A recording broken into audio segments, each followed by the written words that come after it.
नरेंद्र मोदी यांनी नुकतंच जनतेला काटकसरीचं आवाहन केलंय। पश्चिम आशियामध्ये गेल्या 2 महिन्यांपासून सुरू असलेल्या युद्धाच्या रणकंदनाने संपूर्ण जगाला वेठीस धरले। जग आता एका नव्या आर्थिक आणि भूराजकीय वळणावर उभे।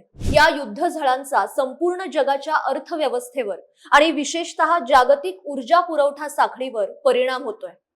आणि यात जागतिक महासंकटाची चाहूल लागल्याने आणि आपल्या देशाची अर्थव्यवस्था सुरक्षित ठेवण्याच्या उदात्त हेतूने पंतप्रधान नरेंद्र मोदी यांनी देशवासियांना आवाहन केलंय।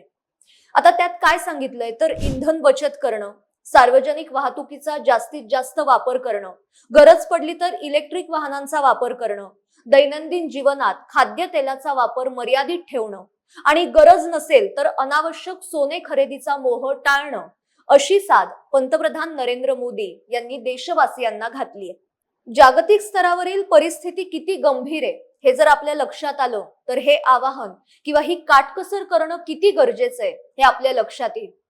पण विरोधकांना ही गंभीर परिस्थिती लक्षात येत नाहीये, त्यांना फक्त आणि फक्त टीका करायची। काँग्रेसचे शहजादे राहुल गांधी यांनी अत्यंत बालिश अशी टीका केली आहे। ते काय म्हटले तर आता हा देश चालवणं मोदींच्या आवाक्याबाहेरची गोष्ट आहे। अहो राहुलजी, जागतिक स्तरावरील परिस्थिती ही तुमच्या आवाक्याबाहेरची गोष्ट आहे। खरं म्हणजे तुम्ही इतके देश फिरत असता, इतके परदेश दौरे करत असता, पण ही परिस्थिती तुमच्या लक्षात आली नाही।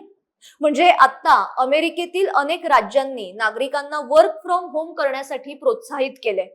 श्रीलंकेने तर इंधन बचतीसाठी दर बुधवारी एक अतिरिक्त राष्ट्रीय सुट्टी जाहीर केली आहे।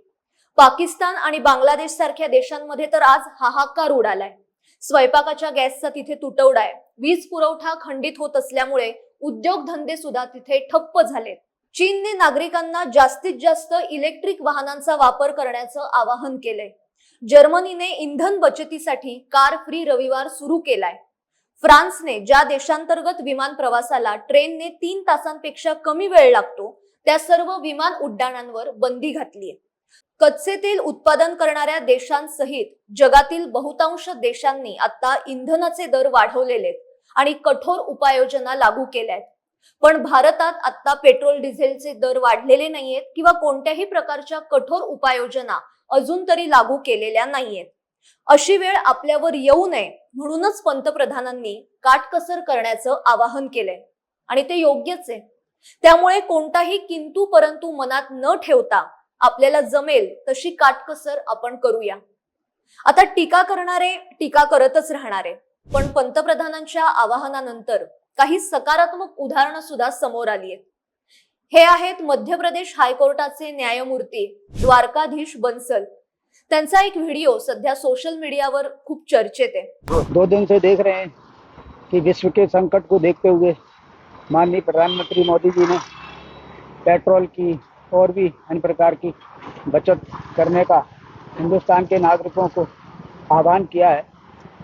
इसी बात के मद्देनजर मुझे ऐसा महसूस हुआ कि एक दिन साइकिल चलाकर हम आम जनता को संदेश दे सकते हैं कि जहां हम संभव हो साइकिल का उपयोग भी करें छोटे छोटे स्थानों पर 1-2 किलोमीटर जाने के लिए। इसलिए मैंने आज अपने घर से कोर्ट तक जाने के लिए साइकिल का साधन चुना और अन्यथा भी हमारे माननीय चीफ जस्टिस साहब की प्रेरणा से हम साइकिल चलाते रहे। कभी डुमना रोड जाते हैं, कभी पूरे शहर के अंदर जबलपुर में भी हम माननीय चीफ जस्टिस सचदेवा साहब के साथ साइकिलिंग की है। तो मुझे कोई ऐसा कुछ खास काम नहीं लगा साइकिल पर जाना, मान कि केवल इसलिए कि हम हाईकोर्ट जज साइकिल से नहीं जा सकते, मुझे लगा ऐसा कोई खास बात नहीं। पंतप्रधान नरेंद्र मोदी यांनी इंधन बचतीचं आवाहन केल्यानंतर न्यायमूर्ती बन्सल थेट सायकलनेच न्यायालयात पोहोचलेत। सार्वजनिक जीवनात जबाबदारी केवळ ही बोलण्यातून नाही तर कृतीतून सुद्धा दिसली पाहिजे, कारण शब्दांपेक्षा कृती कायमच श्रेष्ठ ठरते। त्यांनी असं आवाहन सुद्धा केलंय की 2-3 किलोमीटर अंतर असेल तर सायकलचा वापर करा। अजून एक व्हिडिओ दाखवते। हे आहेत दिल्लीचे शिक्षण मंत्री आशिष सूद। पंतप्रधानांच्या आवाहनानंतर त्यांनी मेट्रो आणि ई रिक्षाचा वापर केलाय।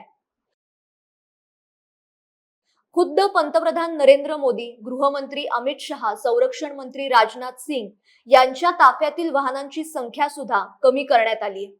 गुजरातचे राज्यपाल आचार्य देवव्रत यांनी विमान प्रवासाऐवजी सार्वजनिक वाहतूक वापराला आता प्राधान्य दिले.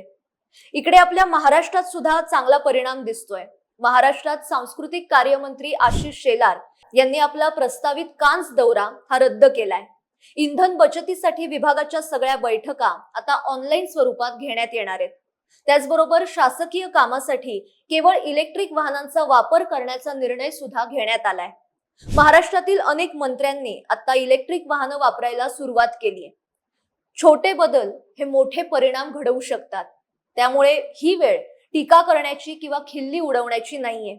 आणि विरोधक त्यांचं काम जे आहे अफवा पसरवण्याचं ते करतच राहणार आहेत. पण त्या अफवांवर विश्वास न ठेवता माहितीची खात्री करून घेणं ही आपली जबाबदारी आहे. आता अनेक जण सोशल मीडियावर असं सुद्धा म्हणतायत की हे सगळं आधीच करायला हवं होतं, आता कशाला हा दिखावा.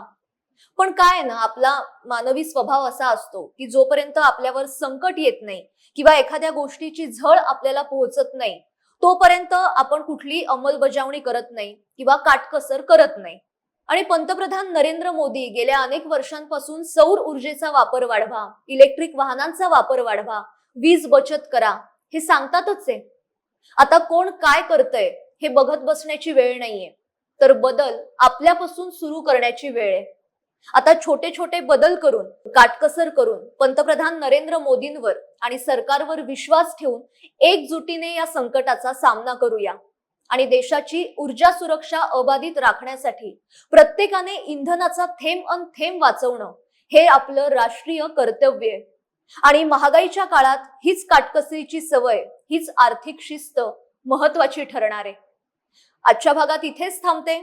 पण याविषयी तुम्हाला काय वाटतं ते नक्की कळवा. आणि अशाच महत्वाच्या विषयांवर आपण रोज भेटणार आहोत. त्यासाठी साप्ताहिक विवेकच्या YouTube चॅनलला आजच सबस्क्राईब करा. धन्यवाद.